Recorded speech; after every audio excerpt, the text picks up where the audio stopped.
So, Brad, you've known me as Dave Kellett, cartoonist. You've known me as Dave Kellett, friend. You've known me as Dave Kellett, raconteur.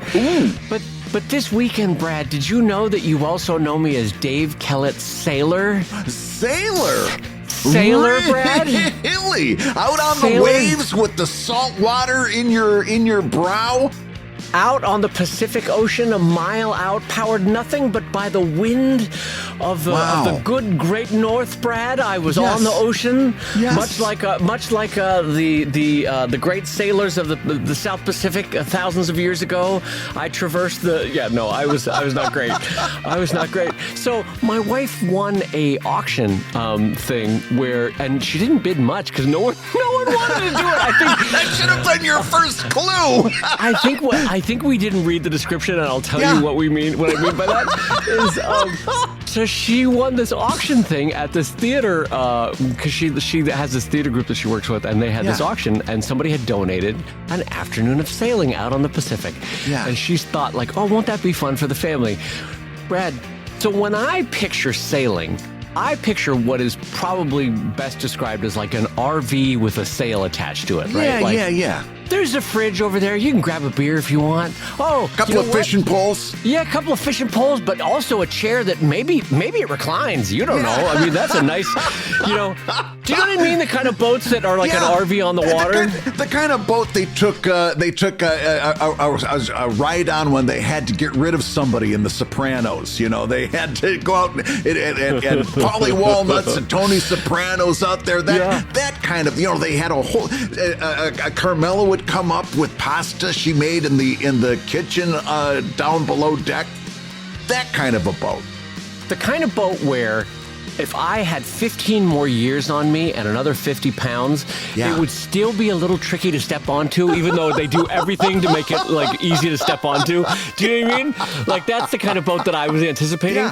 Okay, so can I tell you now what boat we did get? So because this theater group has like some, I don't know how to describe it, people that love theater but went off and made money and things, right? And then anyway, the owner of the boat was a lovely guy, made apparently a lot of money in the law and decided to spend it, Brad, buying a U.S. racing boat, the kind that the U.S. racing team races against Australia or Britain or...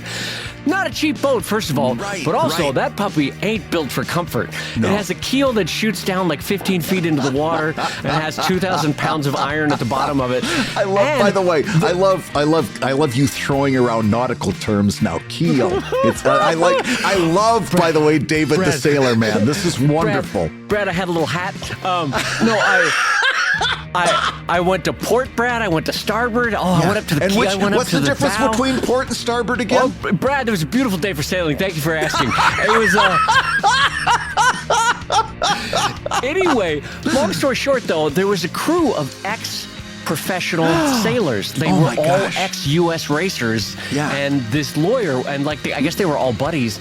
But the thing is, this was not a wide boat. It was maybe like 8 feet across and super long.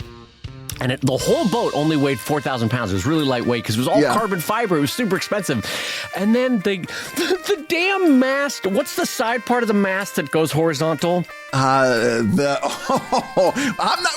not the sailor. Okay, everybody that the in your mind. Mast? I hear mizzen mast every now and again. I don't know. So everybody in your mind, imagine the mast that goes up like 30 or 40 feet, but then there's the part that goes horizontal to the boat. But this son of a bitch is swinging wildly back and forth because it's a racing boat, and so you're supposed to dodge this carbon fiber thing that could absolutely crack your skull open. And in the meantime, I'm not kidding. They actually told me this. The boat, when you're turning, goes 20 degrees up in the air because it's a racing boat. Again, it's not made for comfort. So Johnny Jackass over here is sliding all around the boat, dipping and dodging this mast thing as it comes swimming around. And then someone midway through the ride's like, would you like a Michelob Light Ultra? I would not. But I was like, you know what? I need this so badly. I'm going to have a Michelob Light Ultra. And so that was my racing, Brad. I really enjoyed my afternoon in the Pacific. So a couple shows ago, we had a question, what kind of tattoo would you get? And now I guess we can take the anchor tattoo and just cross it off the list. This is not going to happen anytime soon. I was absolutely not singing the Popeye the Sailor Man song, if that's what you're asking. No. I barf in a garbage can. I thankfully I didn't get seasick, which I was 100% sure. As soon as I stepped on that boat, I was like, I am in trouble. This is not good. Yeah. But I did not get seasick. But what I did get was humbled by the sea and a boat that I should not have been on, Bradley. And on that note, I'm going to say hello, everybody, and welcome to ComicLab, the show about being humbled by the sea and making comics. And being a landlubber and making a living from comics. I'm Brad Guy. You are a landlubber, by the way. I am a landlubber. You've got lubber written all over you. I always knew it about you. I'm Brad Kiger, the author of the Webcomics Handbook and the creator of Evil, Inc.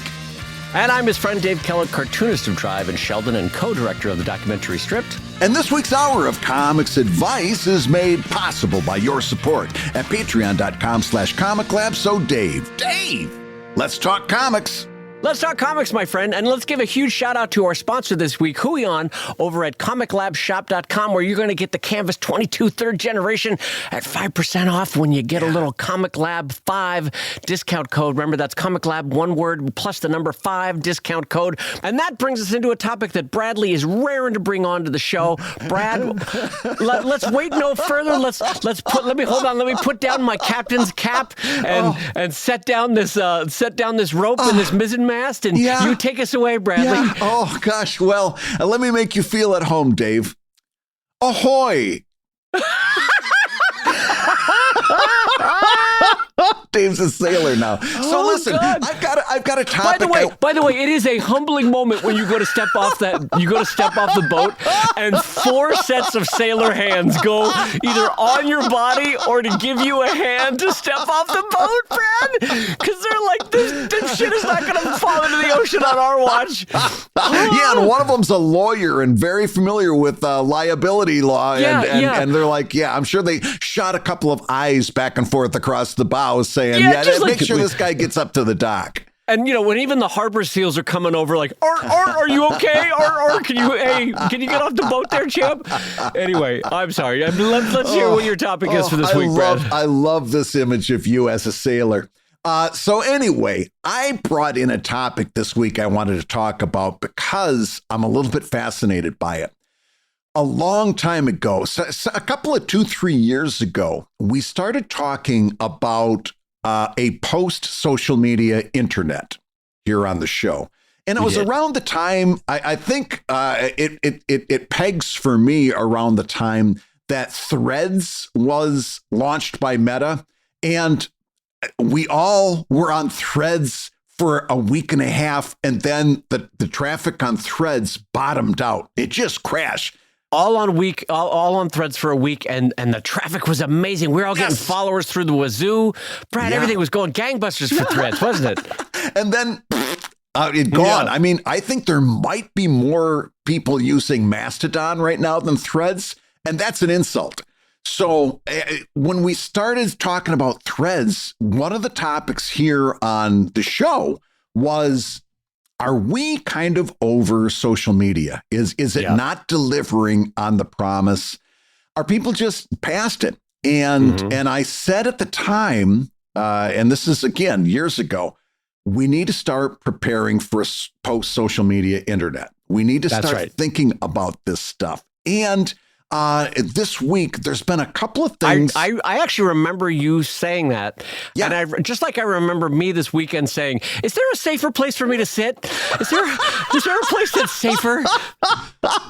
That's kind of the same no conversation. Life preservers, by the way. I should have said this. We were a mile out, and the Pacific drops precipitously. Like, it gets deep real quick at the Pacific. Yeah. No life preservers. So Uncle Dave would have just sunk right to the bottom. Like a rock. Like a whale fall. You ever heard of a whale fall, Brad, where the whole sea gets to feast for a while? Dave Kellett would have been whale fall. Oh, my God. Where was Gloria in all of this? Also try to keep it together and not get hit in the head by a mast. Oh, my God. Oh, Okay, so now I'm getting. Did you see any sharks? Were there sharks like circling the way vultures would in an old West movie? Like we know this is going to end badly. No, I wanted to see a whale. We did not see a whale. We did not see sharks, but I did see dolphins and I did see harbor seals. And I saw. I think I saw a sea lion. I'm not sure. Yeah, it was big. So if it was not a sea lion, it was a big ass harbor seal. So just let me know. Let me know when you get to the point where you saw your life flashing in front of your eyes. That was the moment I got on the boat. Like, make no mistake, I want this to be 100% clear. As soon as I walked down the ramp of the dock, and I was like, "Wait a minute, that's a racing boat. That's not. This is not an RV with a sail." They don't look like they've got a mini fridge anywhere on there. There were no seats. I'm not kidding. Yeah. There were no seats. Yeah. It's a racing boat. Anyway. Anyway, so we started talking about post-social media web publishing. And in the past week or so, there's been a lot of stuff happening that I'll put some links in the show notes. But one of them was a post from journalist James Ball that talked about the last days of social media and what's going on right now on Blue Sky, okay? And James Ball is somebody who says, listen, I'm a big fan of Blue Sky, but looking at the statistics, the active user base is actively falling. And again, as precipitous as the Pacific Ocean, very, very steep drop. Pretty precipitous. Yeah, it's a great word. I like that. Precipitous is great. And then there was also a link or a post in a blog by James O'Sullivan that said, listen, if this is feeling familiar to you, take a look at what's happening on TikTok and Facebook and Instagram, where all of this AI slop is being just dumped into them. And very quickly, it's turning social media into a very repetitive, homogenous kind of experience where you just keep seeing the same stuff over and over. And what made social media exciting back in the day was being able to hear from actual people and being able, for people like Dave and I, the ability to talk to actual people and so on. I'll put those links in the show notes, but a lot of people are asking the question, hey, are we happening upon a post-social media landscape like we've been talking about on the show? And I've started to see things around that make me kind of hopeful. I'm going to call these the first sprouts of a post-social media web publishing landscape.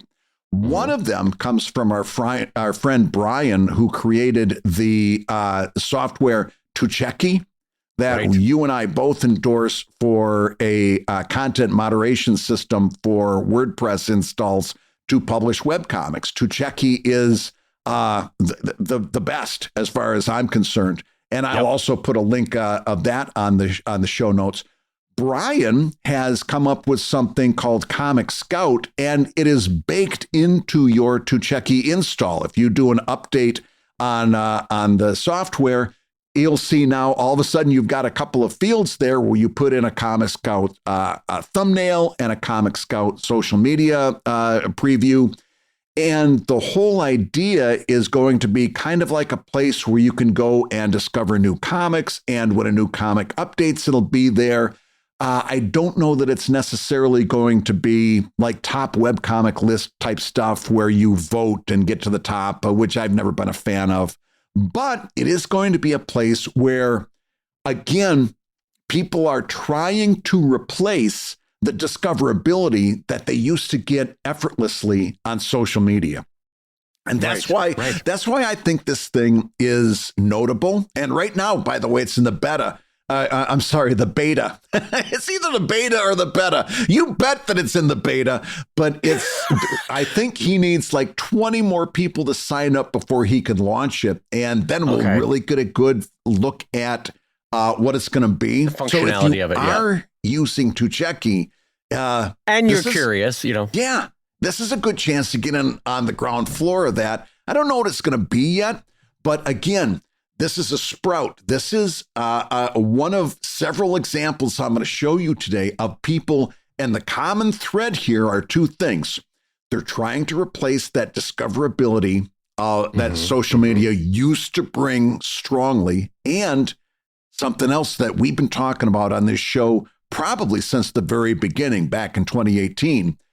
They all require a website. Yeah. And that's, if you don't have a website at this point and you're just relying on your comic being on one of these platforms, and I don't care whether it's Instagram or Tapas or Webtoon, we can't encourage you strongly enough to start getting your website, because that's a big part of this too. So Comic Scout is the first on my list of sprouts of post-social media internet.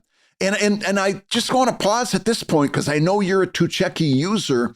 Is Comic Scout on your periphery? Is it on your radar? Is it something that you would consider? Are you intrigued at all?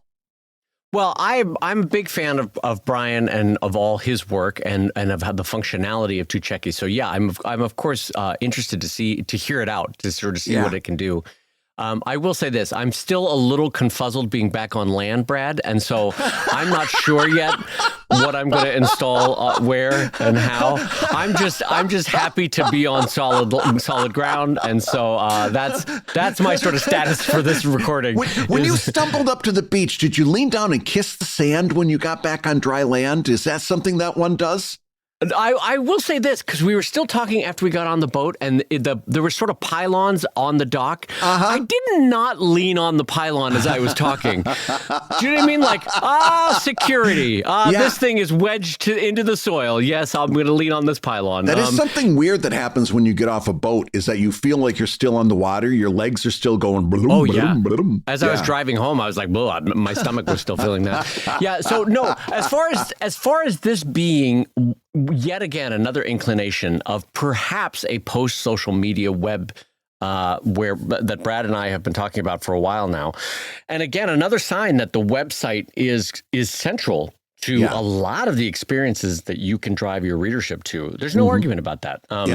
Because it's again, just to reiterate points that we've made in the past, it is land that you own and control on the internet. Yes. If you are building your house on TikTok or building your house on Instagram, someone else owns the land underneath that house and can immediately revert the lease, if so to speak, and so you're like, well, no, I guess I'm off of that.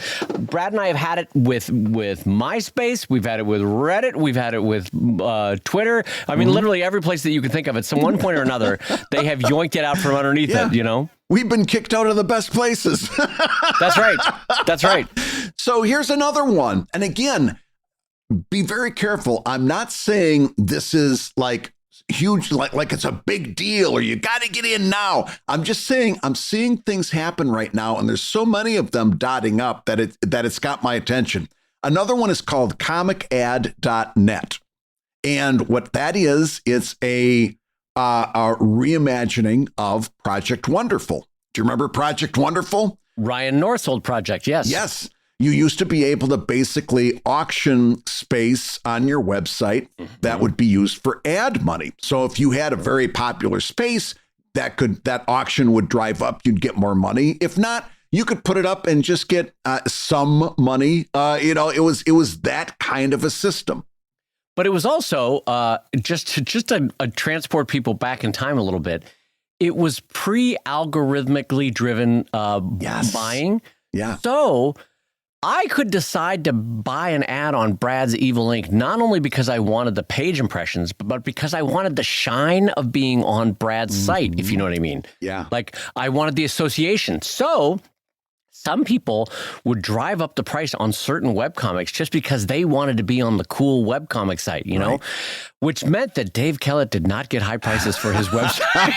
No, I never did really good on Project Wonderful in that regard. And I had to be completely transparent.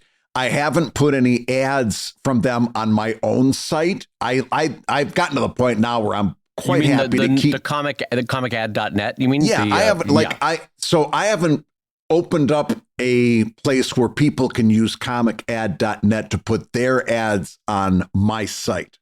Right. That's because it just doesn't fit where I am mentally with my publishing right now. I'm happy not to have any ads per se. But just to try it out, I did put $20 into it and I put my ads up on some different places. It was not a blazing success for me. In fact, I didn't get really anything out of it. I put some ads up on some places also where I thought there was a good degree of synergy between my kind of thing and the kind of content that was on the website. Really didn't do a whole lot for me, but it's there as something to be considered, and it's another indication that people are looking for post-social media solutions. Yeah.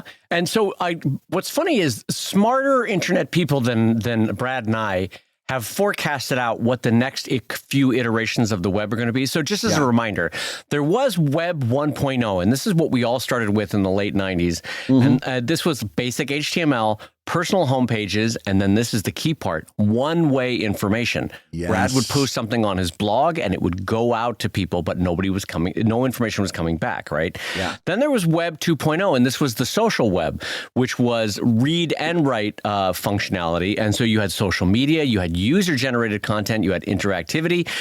We've moved into Web 3.0, which is a semantic web. That's read, write, own. It's got decentralization. It's got blockchain. It's got AI. It's got data ownership, right? But it's also kind of falling apart because of the AI and because of the state actors and the bots and all that sort of stuff. So I know that there is a Web 4.0 and a Web 5.0 forecasted, but I kind of want to posit, and I think Brad is kind of positing it too, is that there was something a little magical about Web 1.0 with one-way information. Yeah. And so I just wanted to put a framing on that might help people that weren't up to speed on what Web 0.0 we're on. Yeah. And we've been kind of instituting some Web 1.0 things for a long time on our sites. And by that, I mean specifically, you and I both made the decision a while ago to stop hosting comments on our website because there was there was no upside for us. There was no upside. Perfectly said. There was no upside. Yeah. Yeah. And by the way, the quality of life went up. It didn't hurt our analytics a single bit. And in fact, Dave found out something very interesting about that experience. Well, the thing I was going to say first was, as Brad had said before, that he had taken ads off his site and has kind of permanently taken them off, as have I. One of the reasons to maintain comments and commentary and forums and boards on your site was to generate more ad revenue, because people they'd make a post, they'd check back an hour later to see if anybody had responded to their post. They'd get into fights, and then there would be Flare Wars commentaries, and you'd generate more ad sales, frankly, because of it, right? Mm-hmm. But as soon as you take ads off, you realize you don't need all this excess visiting of your site. And if anything, it's actually just adding to your server costs. So it's yet again another reason, both the psychological cost and actually a cost to take comments off of your site. And so for us, it was great. But what you were leading me down a path, and I don't remember where you were leading me. When you took comments off of your website, you found out that they became a driver for Patreon backers. In other words, you had to then become a Patreon backer to comment, and you found out that worked to your benefit. It did. And I think in part because Patreon shows how many comments are there, but you can't see them. Or you can see them but can't respond to them. I can't remember which one. Yeah. And either way, though, it's to your benefit as a creator, because people are jonesing to add their 2 bits into the conversation. And so if there's 100 comments deep on a drive, which sometimes happens, people are literally jumping in and subscribe. I can see it happen. They'll subscribe and then make a comment 5 minutes later. It's like, oh, they just wanted to jump in on the conversation. So it works. It works to have that as a bonus towards joining Patreon, you know? And that was not a bad thing. In other words, what we used to see back in the day is what I call a drive-by. And you'd see somebody, you'd never saw this person's username before. You'd never see anything. You'd just see a negative, nasty comment. You suck. This is terrible. You know, the kind of stuff that's you should feel bad about yourself, Brad. Yeah. Just everyday life on Reddit kind of stuff. Yes. And it's like that's not doing any good. And now I'm hosting that comment for other people to sit and read how terrible I am, especially supposedly. for me to read. Yeah, exactly. Yeah. And so it's like, wait a minute. If you take that and make your comments a Patreon exclusive reward, basically. Now, if you want to tell me I suck, you got to pay me first. And I think that's okay. I think that's perfectly legitimate. Some people pay a lot of money to have people tell them they're terrible. That's you know right, what I mean? That's right. Listen, I'm not here to yuck people's yums, but I always found that one a weird one. Anyway, so, so to get back to what Brad is core saying here is that we're advocating kind of an airline hub and spoke system, which if you know a lot of airlines, Delta, for example, will have their big hub in Atlanta, and then have a bunch of little spokes around that. But everything kind of points back to Atlanta. Boy, I really stumbled on that. And so your website is kind of like an airline's hub and spoke system, is that a lot of stuff points back to the website, and then the website in turn points out to your Patreon or points out to your Kickstarter or points out to your other money-making things, right? But think of it like an airline hub and spoke system, is that you're trying to get people aim towards the website, and then from the website, aim towards your monetization and your deeper fandom possibilities. So, anyway. Have you ever seen somebody just run out of gas in the middle of a sentence? You know what it was? I just pictured I was picturing a harbor seal, and I was like, I don't want to go back. I don't want to go back, Brad. Well, I'm gonna tell you my third thing that I think is indicative that we're looking for post social media solutions, and that's something that I've been banging the drum on for about a year and a half now, and people are starting to take me up on it, and that is the web ring. And if you go out to the ComicLab Discord, you see more people talking about web rings. We've got people sharing code for web rings that you can use. A couple shows ago, I talked about that specifically and put a bunch of information in the show notes. Obviously, there's Spice Rack Comics, which is a not safe for work web ring that's been working out very well for me. It's the only reason I had to equivocate a little bit when I said I don't have any ads on my site. Equivocate. I had to modulate just a little bit because technically, I guess that that Spice Rack promo box is kind of an ad, even though there's not money-changing places. I gotta say, though, watching you perambulate through the English language today has been just, I don't want to sound hyperbolic, but it's just been, a visceral joy to watch you perambulate through the English language. This has been great. Yeah. You know, but in all honesty, you've had like 5 all-star words that you have landed today and beautifully placed in a sentence and executed on. It's been great to watch. And a couple of them were even pronounced right. I'm hitting on all 6 cylinders over here. I mean, you didn't get beta right. Let's just be clear about that one. That one was a swing and a miss. That was tough. There was a lot of 6-syllable words that you nailed. But listen, also check out webcomic.quest, which was a web ring started by some ComicLab backers. And and there's a whole bunch of stuff. And people are kind of grouping up. Again, we suggest, as we mentioned on a couple episodes ago, we suggest that you have a little something in common with these folks in terms of the type of comics you're doing. But this is something that you can do to, again, start to replace that social media discoverability that we are in the act of losing. And to put it in a different way, and I don't know if this will be helpful for people to think about it this way, but cartoonists, by doing web rings, by putting up websites, by reverting back to how we used to do it, in some ways, they're reclaiming their power. Like we had given Twitter and Instagram and Facebook our power because we have these audiences. We built them up. And we have the ability to link to one another, Brad and I, or web rings, or this or that. We have the ability to steer our readership where we want to steer them. And frankly, for about a decade, we gave it up. We gave up our power. And so we're kind of reclaiming our power. And I think it's a wonderful development to see.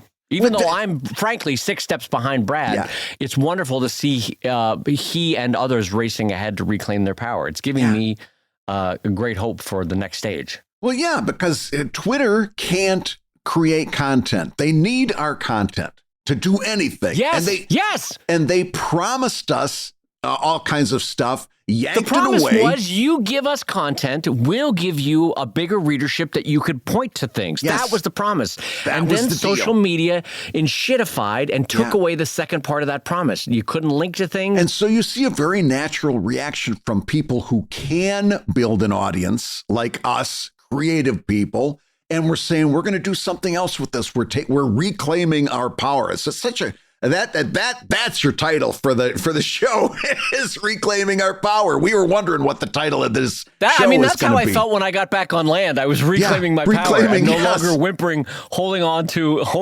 parts of the boat that were not meant to be held on to. So no, it's also this kind of thing of like it's reclaiming your power, but it's also no one is coming to save us. Right. And I want that to land. No one is coming to save us. These big companies don't give a shit about your audience or growing your audience or growing your career or your ability to point your audience to your Patreon or your book sales or your comic book signings or your Kickstarters. No one is coming to save you. So we as a group have to save ourselves. But here's the good news. We do have the ability to do it because we did it before. We did it 20 years ago. Yes. And all those tools are still available to us, as Brad has been pointing out again and again. I'm gonna point it out just one more again and then wrap up this topic. And that is one other thing that is worth being on your radar is not only newsletters, which we've been talking about a lot on this show. Incredibly powerful. Let me tell you about one that I saw that really lit me up. I was doing a consultation, and I don't think he'll mind me mentioning his name, Datch Haven, who does a comic called This E-Commerce Life. And we were talking about, different ways to position him so that he can improve his monetization and so forth.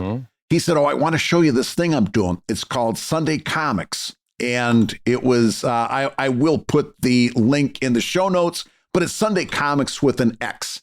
And I go over to the site and it looks like a typical comic book cover, right?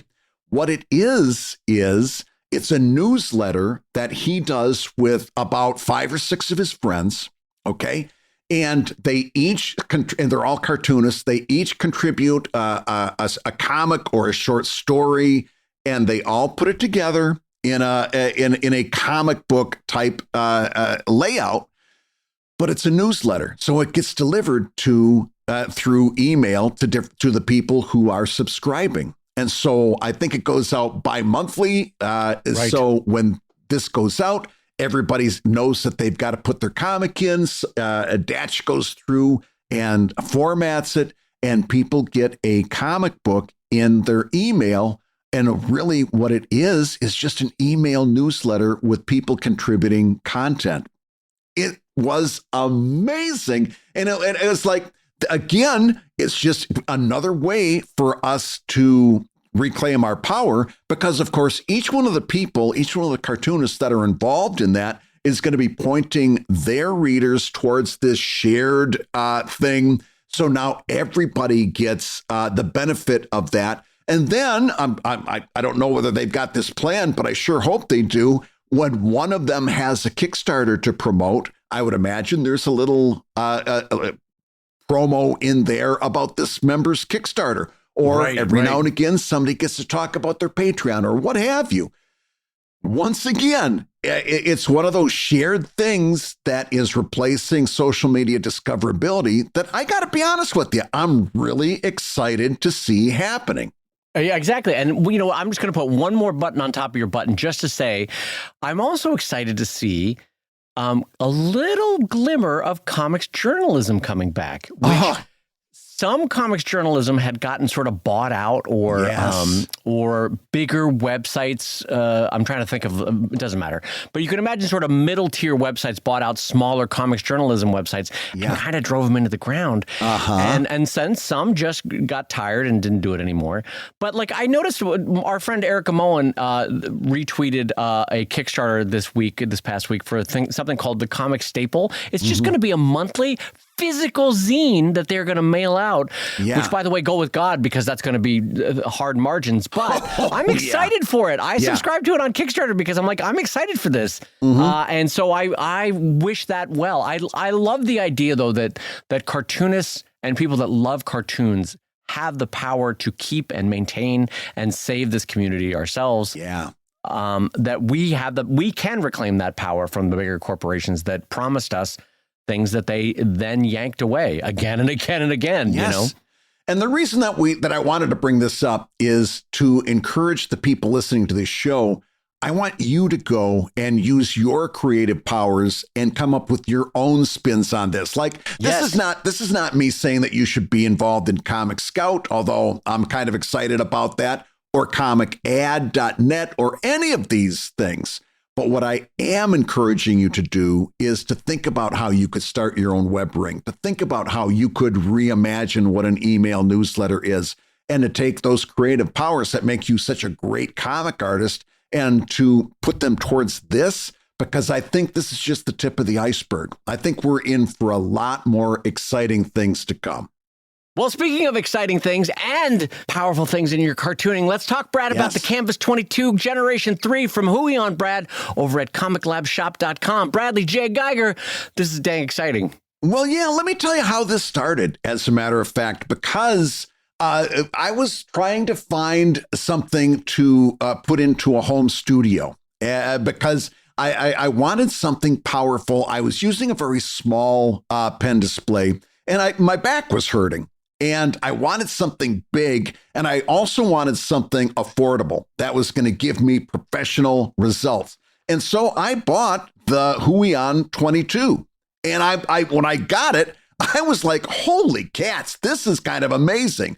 And we should make this super clear. Bought it with his own money. Like, there's no sponsorship, nothing. Before they sponsored us, but before there was any written agreement between us in terms of a sponsorship, I bought this thing and was amazed at how good it was. And I bought what I basically bought is an earlier version of the Huion Canvas 22, which is now in the third generation. And that's the one that we're talking about today. And even better than the one you had. And you fell in love with the one that you had. This one's even better.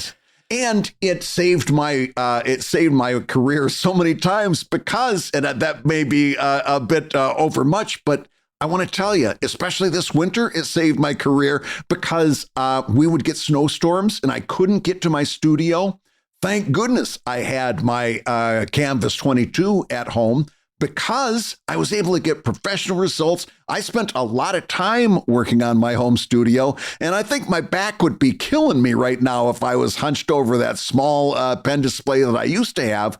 This thing was an amazing professional pen display, and the price was unbeatable. So this is part of the reason that we reached out to Huion and said, listen, we'd love to start talking about you guys because you're really doing fantastic equipment at a really good price for the people like Dave and I who want to make the most for our money. That's the God's honest truth. I mean, if longtime listeners of this show know that we only take on sponsors that we believe in. And like, for me, not only do I love, I'm going to talk about the Canvas 22, but my Canvas 13 is my go-to for portability. Yes. And when I'm at track practice, Brad will get sometimes a FaceTime call, and I'm cartooning away at the track and field with the 13-inch. I love it. Yeah. And so it has been a key part of my own studio. And the 22 is nice because I want to talk about size for a minute because I have owned very large models in the past, like the 28 versions from different companies.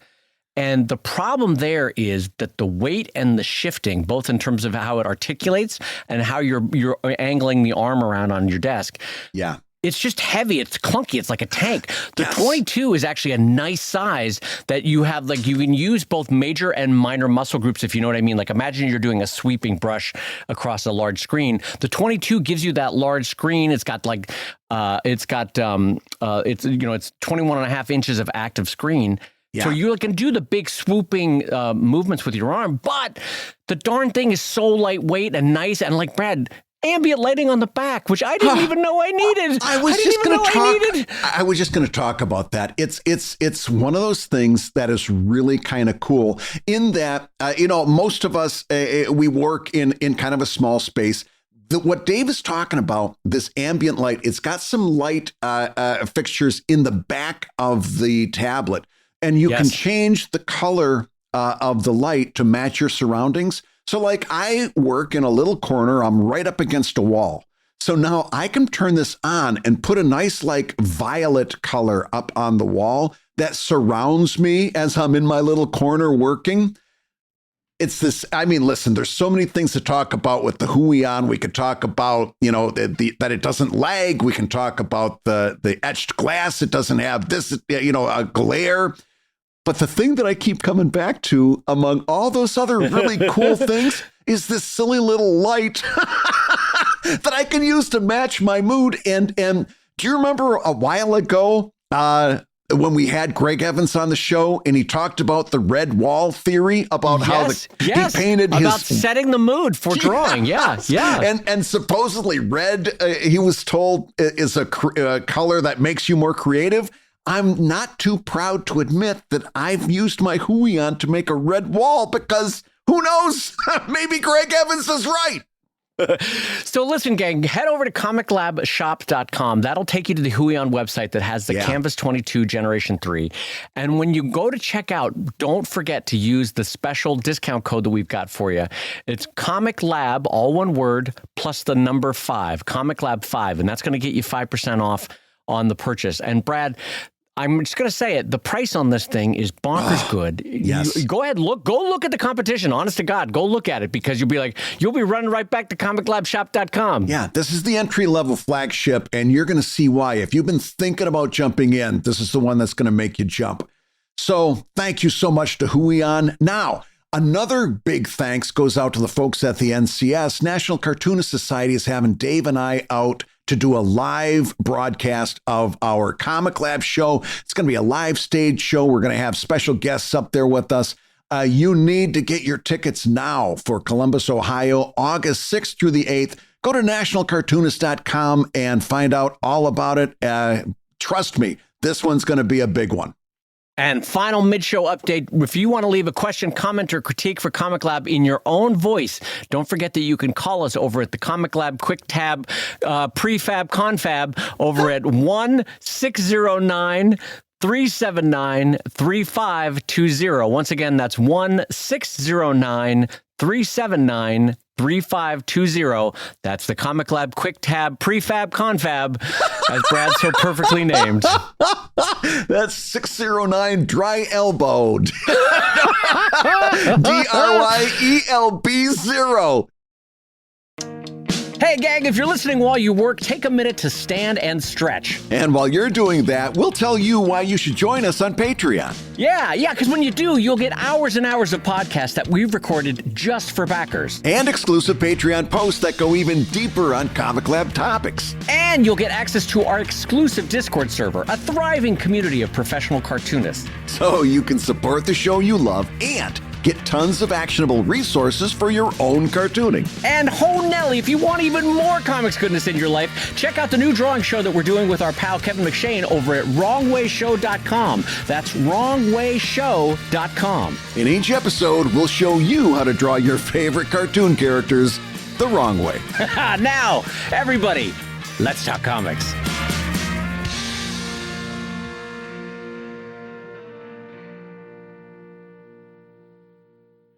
And I know I said that was the final update, but I do have one more update. Yes. And that is that it's some little angel's birthday this week. Yes.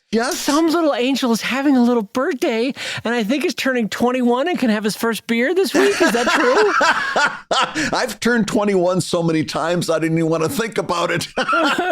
57, Dave. I'm getting dangerously close to 60 years old, at which point we will not be recording a show. I'll be drinking somewhere. So I'm going to say this out loud because you will appreciate this as you very happily turn 57, and happy birthday, my friend. There was an article in the New York Times about preparing your home to age in place, and I'll be honest, Brad, I read the whole article. That's the stage I am in my life. I'm like, well, I might as well see. Like, oh yeah, showers are dangerous. Oh yeah, stairs are no good. Oh, yep. All right, kitchen. All right, yeah. I was like, you want that walk-in shower so you don't have to step over the bathtub. Yeah. So I was like, all right, in the next decade and a half, where will I have to spend my $10,000 to $20,000 to age my house so that I can age in place? I know. God. Well, listen, I don't want to think about that. You know what I want to think about? I want to think about this question that came in from ComicLab's Patreon backer who says, Brad and Dave, how do we bridge the gap in long form stories between sections, for example, between books? Can we assume the reader will have read book 1 in a series and avoid repeating established information? Or what might be an elegant way to recap what was learned in the first chunk of long form work? So I want to pose this to Dave because I think you are uniquely suited to talk about this with the number of Drive books that you've done at this point. If you're working on Drive book 4, do you assume that people have read 1, 2, and 3? Or do you spend time recapping the story? And there's so much story in those first 3 books. How do you tell where to make the cut? This is a great question, and I love and I'm happy to answer this one because the obvious answer, and I'm going to go into all the reasons why, but the obvious answer is yes, you absolutely do want to do a recap of some sort at the beginning of the book. Why is that the case? Okay, so first of all, people most likely will have just finished the previous book. The average person statistically will have finished Act 2 before they go on to Act 3, right? That's 90% of the people, and they probably will have read it in a reasonable amount of time such that they remember all this stuff. So why would you want to have, for most of those people, a recap? Well, there's also the journalistic technique of tell them what you're going to tell them, and then tell them what you told them, right?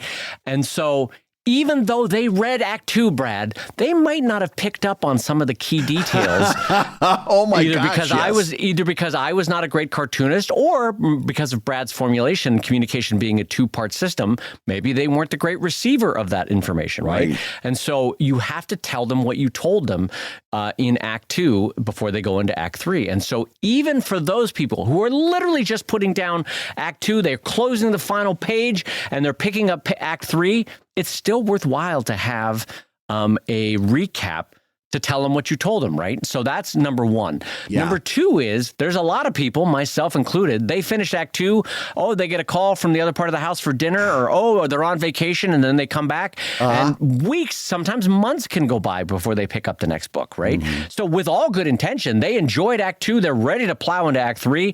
Life got in the way. And the recap is just there to be like, remember him? Remember her? Remember how they did this together? Oh, remember they went over here? Great. Now you're back into it, you know? So there's that. And then there's the super rare but still existing person who did not read Acts 1 and 2, but somehow in their life, Act 3 comes to them. Like, hey, Brad, have you ever had this where somehow the family takes a vacation to a mountain cabin or a lake house, and there's just like that one shelf of books that people have left for the next people coming to the lake house? Yeah. I have done it where I think it was like an X-Men 28. I had no idea what had happened in 1 through 27, but there was, it wasn't X-Men 28. I'm just saying that there was an X-Men collection where I had no idea what happened before, but I love X-Men, so I'm going to read this, and I kind of figured out what was going on with, Xavier and this and that.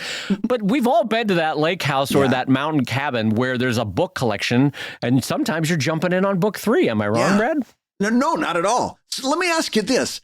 What's your guidelines? What's your cutoff for a recap? In other words, we don't do magic numbers on the show, but when do you start to realize you're going too far? Is it a 1-page recap, a 2-page recap? What's your parameters there? Because I'm gonna turn all the cards over and say that I've done this and I've made big mistakes in the past. And part of it is because some of my recaps, Dave, went like 10 pages.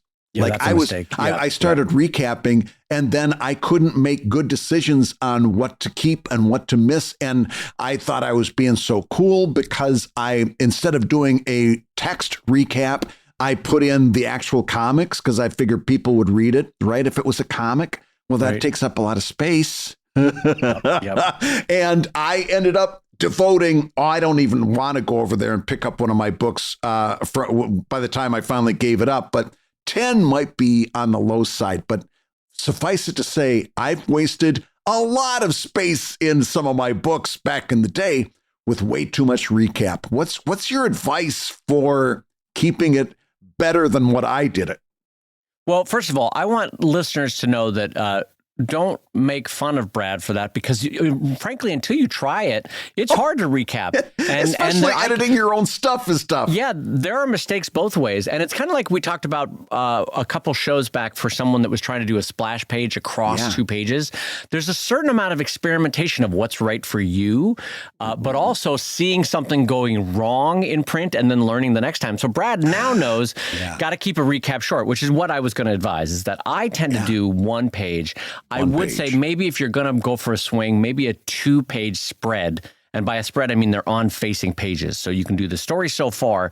And maybe if you wanted to do Brad's technique, you do text with maybe 3 or 4 individual panels to sort of say, remember this happened? Remember when he got punched in the face? Or remember when she got the job in the big corporation? Or remember when little Jimmy went to the soccer tournament? You know, and you can show the panel where the key thing happened.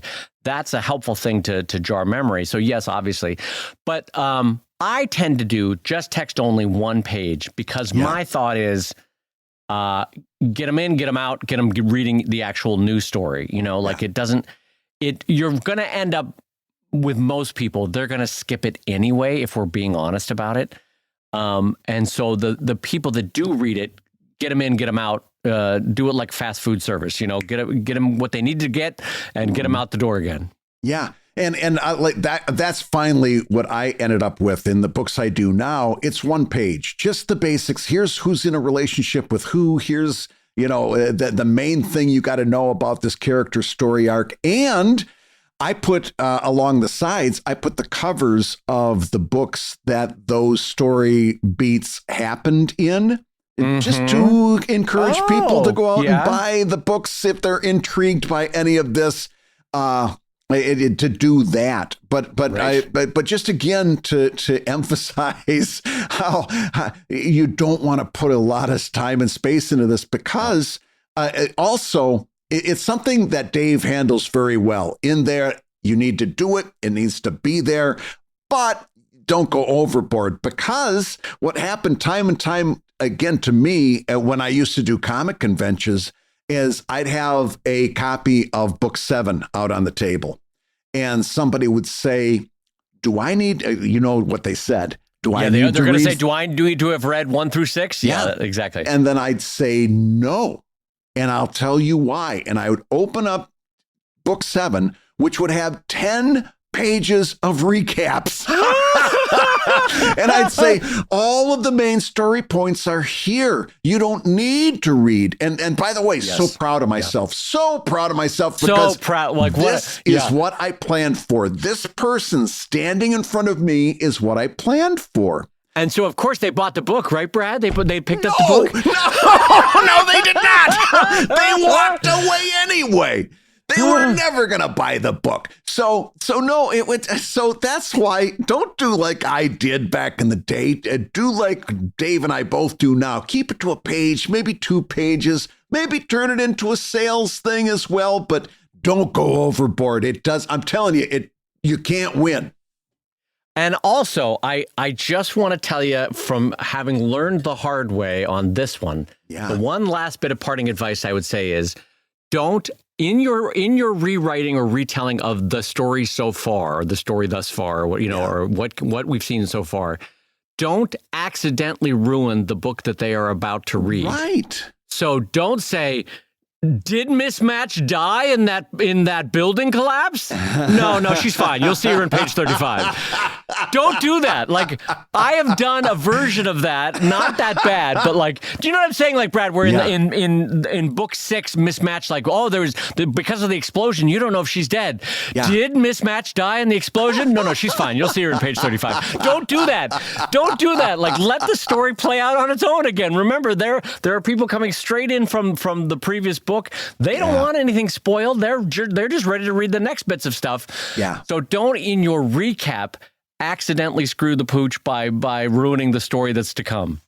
Speaking of stories, I've got a question for us to close out the show on. Kind of a fun question that I'm interested in hearing your answer on, and it goes like this. Assuming time and other projects were not a concern, what novels would you like to adapt into comics? Ideally, not the obvious choice like Lord of the Rings, Dune, or Fanny Hill. What books do you think you'd enjoy adapting into a graphic novel? By the way, I wonder which one of us he thinks is going to adapt Dune, and which one of us does he think is going to adapt Fanny Hill? The face on Fran Geiger right now. That's the most cheesy grin.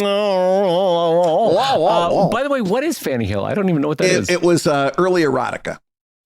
Oh, was it novel or was it? I think it was a must novel. Have been a novel. Yeah. Fanny. I guess I should have known by the name Fanny Hill that was. I love, by the way, how absolutely different the phrase fanny means in the UK versus the US. Go ahead, gang, Google it. You'll have fun. Yeah. And I'll tell you how I know that from having worn a fanny pack at one point when I was hiking and said the phrase fanny pack. That got a laugh out of all my friends from the UK. Let me put it that way. So as far as first of all, I want to say both thank you to this question asker and to hell with you to this question asker, because there's one book that I would want to modify or to bring to a graphic novel format. And that is I've always wanted to do a semi-comedic graphic novel version of The Lord of the Rings, where it's the story of The Lord of the Rings, but it's got some comedy spring. Hey, look at the jokes with the ha-has and the jaw-jaws. I always have wanted to do that with The Lord of the Rings. And by the way, a version of that is what I did with Drive, I did a long-form adventure story and just brought in the jaw-jaws. I mean, gang, this is the beautiful thing about being creative is you get to write your Star Wars fan art. Just make it yours. Make it your story. You know, Drive is my loving version of Star Trek, Star Wars, Lord of the Rings rolled into one with a little bit of Douglas Adams thrown in for good measure, you know? Yes. It's everything that I enjoyed as a kid, and I just made a new story up out of it. And so that's one way to look at this question. So now, having answered Brad, which version of Fanny Hill would you modify, Brad, now that we know? No, I'm glad that you and I are the same on this. The idea of adapting somebody else's work holds absolutely no interest to me at all. Like there's not a single thing that I could find interesting about adapting somebody else's work. I could see that. Yeah, it's like I had the same thing as you, where I always thought the Legion of Doom was more interesting than the Justice League, and I was honestly one of the kind of driving things about Evil Inc. is that I'm really not interested in people who punch each other or shoot each other with guns or stab each other with knives. I have zero interest in that kind of conflict. And also I enjoyed writing comedies. So my stuff is very, very different because it was more like I was more doing the whole do the thing that you want to see in the world. Yes. You know what I mean? Exactly. Yes. And so I got very excited about that. So no, I mean, listen, I've read a lot of books that I really enjoy and think that I would love to read a adaptation of that or see somebody take that maybe and spread it to a new audience. But I don't want to be involved. In other words, if you're at home and you're somebody that really loves doing adaptations of somebody else's work and you're saying, oh, Brad and Dave thinks that I'm, uncreative garbage. That's not the case. That's not. This is a valid thing. And if this is your thing that you do, I think you should do it. And I've seen some really great work done that way. Very creative work. It's just not the kind of thing that drives my creativity. And both of those things are valid. It's not that one is bad and one is good. It's just different flavors in the great Baskin Robbins of comics history. Just another flavor in the great Baskin Robbins of comics history. Isn't that Brad great? Geiger, this stuff you just get a comes to golf me. clap from me on that one. Brad Geiger, that was delightful. But again, I want to reinforce the positive message that comes out of this, which is I will never get to adapt Dune. No. I will never get to adapt Project Hail Mary because Chris and Phil stole it from me and made a better movie than I would have made a graphic novel for it. I will never get to do Lord of the Rings. I will never get to do Star Wars. I'll never get to do any of those adaptations, but I can take my love for the core essence of what those stories were. And as Brad has said before, strip it down to its core things. What is Star Wars about? It's a hero's journey. It's about a kid going up against a big empire. Well, I can take those core elements, strip it down, rebuild it into a new story set in the second Spanish Empire in the 24th century, and have a bunch of other aliens that I create that are fun and goofy, just like Star Wars has fun and goofy aliens. Bada bing, bada boom. I've made my own story, right? And so I find tremendous hope and joy in the fact that we can do that on the regular without asking any lawyers for advice or getting any IP approval signed. I can make my own Dune right here. You know what I mean? Like it's you know when mom says we've got steak at home. Well, you don't, but like I can say that I got my own Dune at home because I'm building it slowly over the course of 15, 20 years, whatever it's going to take me. And so by the time I'm done, I'll have my own little version of Dune. And so there's kind of a joy to that. One of the things that one of the very few things that you and I have disagreed with over the years is that Dune is a good book? Is Dune, yeah.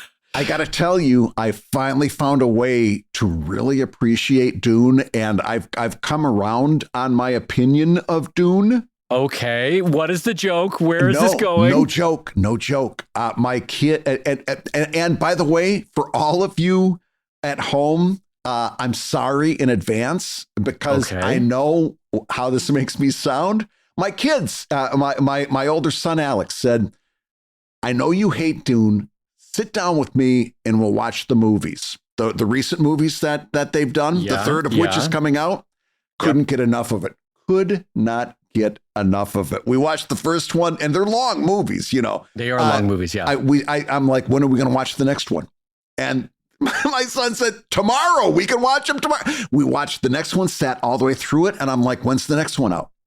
And I like the movies got across to me in a way that the books couldn't. And I know that makes me sound like an uneducated lout, and perhaps I am, but I finally get what you're talking about with Dune. First of all, that doesn't make you an uneducated lout. Some of us just take in different stories differently. Sometimes for example, my wife was watching, I forget which one it was, one of the sort of early Victorian romance house, you know, that where different people from different houses would fall in love with each other. I forget what that genre is called.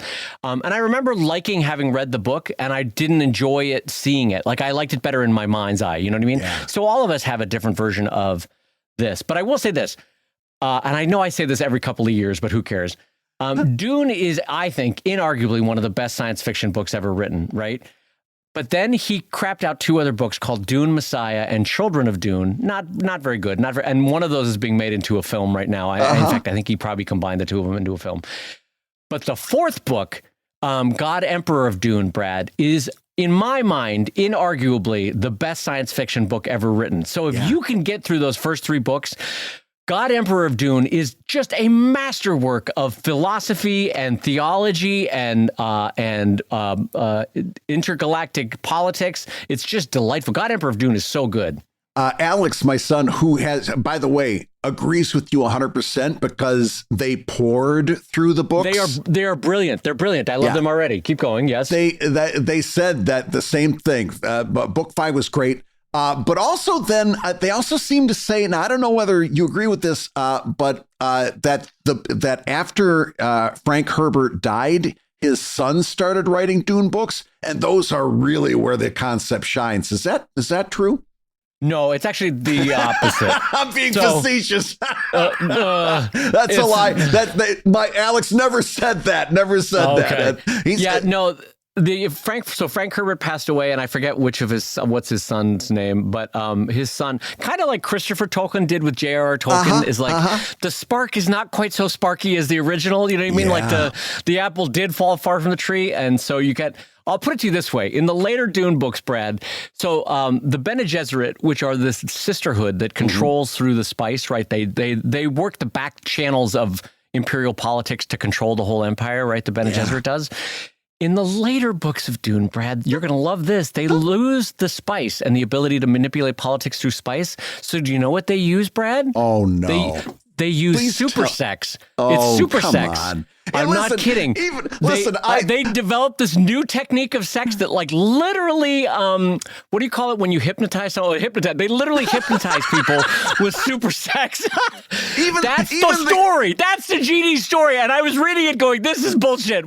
Go back to Frank Herbert. Even the guy that does Evil Inc. After Dark has to eye roll that. That sounds absolutely stupid. I'm saying this as a dude. You see the Mary Suing going on of, like, the author insert of, like, what are you doing, buddy? All right, just go smooch somebody. What are you stop writing this nonsense? Just introduce yourself to somebody. It's not that hard. Go say hi to somebody at a bar, buy them a drink, see what happens. All right. Put down the pen. What's this Herbert son's name? It's got to be Herbie Herbert. Listen, Herbert. Also, there was a whole tragedy of, like, Frank Herbert turned out to be a not great dad. No. You really, in general, you should not learn about authors that you like, because I just remember being really disappointed about Frank Herbert. The more I read about him, I was like, oh, I don't like him at all. Yeah. Oh, he's a bad guy. Okay, you want to take the Herbert son aside and say, okay, I'm going to help you talk to people. All right. I'm just going to give you some things to say. Here, I'm going to teach you how to talk to people. Just follow my direction. Repeat after me. Here, all you got to say is something like this. You've been listening to ComicLab, the show about making comics and making a living from comics. Baby smooth, your hosts have been my friend Brad Geiger, the editor of webcomics.com and the creator of Evil Inc. at evilcomic.com and the co-host of the fantastic new drawing show over at wrongwayshow.com. And my friend Dave Kellett, the co-director of the comics documentary Stripped and the cartoonist of Sheldon at sheldoncomics.com and Drive at drivecomic.com and another handsome co-host along with our friend Kevin McShane over at the drawing show at wrongwayshow.com. And with another huge thank you and shout out to our sponsors, Huion over at comiclabshop.com, where you are going to use the discount code ComicLab5, that's the number 5, ComicLab5 over at comiclabshop.com. I will say the Comic Lab theme song is used with permission from Andy Creighton at theworldrecord.net. And this episode and every episode was edited by the ever wonderful, ever whimsical Matt Woodard of Woodsong Productions over at www.woodsong.media. If you love Comic Lab, and you know that you do, you can rate and review the show on Apple Podcasts, and you may hear your review featured on a future episode. And don't forget to give us a 5-star review on Spotify. You know what we're doing over there, Dave? I got news for you. We're burning up the podcast charts. You did like a Jersey guy crossing the street and saying goodbye to his friend. Your chin went super high. Yeah, we're burning up the podcast charts over here. Hey! And Comic Lab is made possible by your support at patreon.com/ComicLab. So we'll go ahead and say that twice. Patreon.com/burning up the podcast charts. Hey! I'm Brad Geiger. Look at how high my chin is in the air. Hey! Oh my gosh.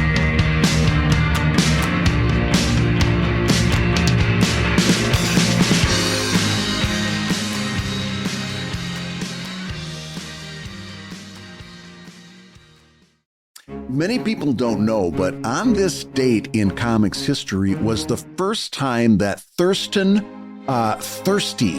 I forget what his last name is, but the neighbor Thirsty joined the team at High and Lois over at that syndicated newspaper strip. Here to talk to us about Thirsty Thurston is noted comics documentarian and historian Dr. Reginald Wigglesby. Dr. Wigglesby, can you tell us a little bit about Thirsty Thurston? Radley, so nice to see you, Radley. Always looking good, always chipper with your beard. I heard it's your birthday, Bradley. I heard it's your birthday. Chip, old boy, that's great. Oh, lovely. So, thank you. Thirsty. Much like many comic strip characters, Bradley, Thirsty was the result of a bar bet. That was the famous original story of Thirsty. Yes, it turns out one can lose quarters so badly that one has to create a comic strip character. In this case, the birth of Thirsty was thus created, Bradley. Delicious. It was all because of a bar bet. Do you know who who placed this bet? Who was at the bar placing this bet?